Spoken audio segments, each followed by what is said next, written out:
Баршаңызға қайырлы күн достар, менің каналыма қош келдіңіздер. Бүгін сіздермен дәмді әрі жасалуы оңай гуляш тағамын дайындайтын боламыз. Менің каналыма тіркеліп қойыңыздар, себебі алдағы уақытта сіздермен жиі осындай дәмді тағамдардың рецептімен бөлісетін боламын. Тағамымызды дайындау үшін ең алдымен картошкамызды ашып, жуып, тазалап аламыз.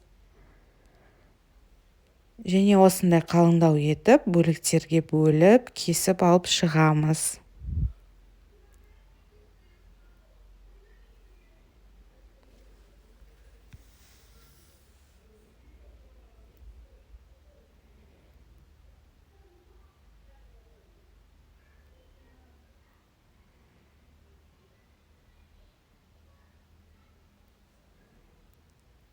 Барлығын турап біткен соң, үстіне су құйып, тұз салып, пісіріп аламыз. Енді етімізді дайындауға кірісеміз. Етімізді жуып, бөліктерге осылай бөліп, майдалап, турап алып шығамыз. Қызып тұрған майда етімізді осылай қуырамыз. Мен етпен бірге чеснок салдым, тұз салдым. Етіміз осындай түсі өзгергенше қуырып аламыз.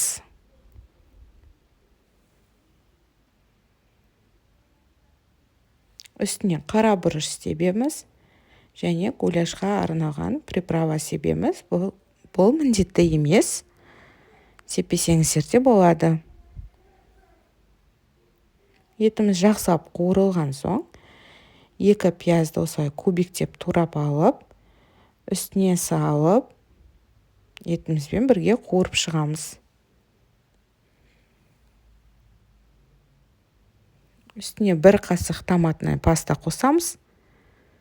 Тағы да 2-3 минут жақсылап қуырып аламыз.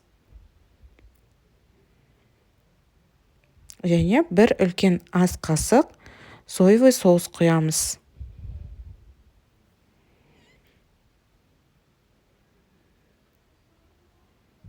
Жақсылап қуырып аламыз.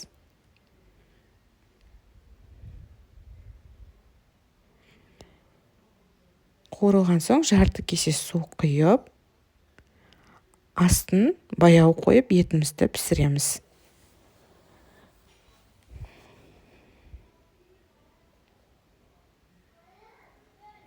Етіміз пісуге жақын қалған кезде 1-1,5 қасық ұнды құрғақ табаға немесе тостаққа салып, астын баяу отта ұнымызды аздап, қоңырқай түске енгенше қуырып аламыз. Ұнымыз міндетті түрде араластырып тұруымыз қажет, себебі күйіп кетсе дәмі шығып қалады. Дайын ұнымызға 1 стакан су құямыз. Ұнымызды 1 келгі маса болғанша араластырып аламыз. Одан кейін етіміздің үстіне осылай құйып, жақсылап араластырып, астын баяу қойып, 10 минут пісіріп аламыз. Біздің картошкамыз пісіп дайын болды. Үстіне тұз сеуіп, аздап оливковое масло құямыз. Және 1 кесе сүт құйып, осындай блендермен жақсылап езіп аламыз.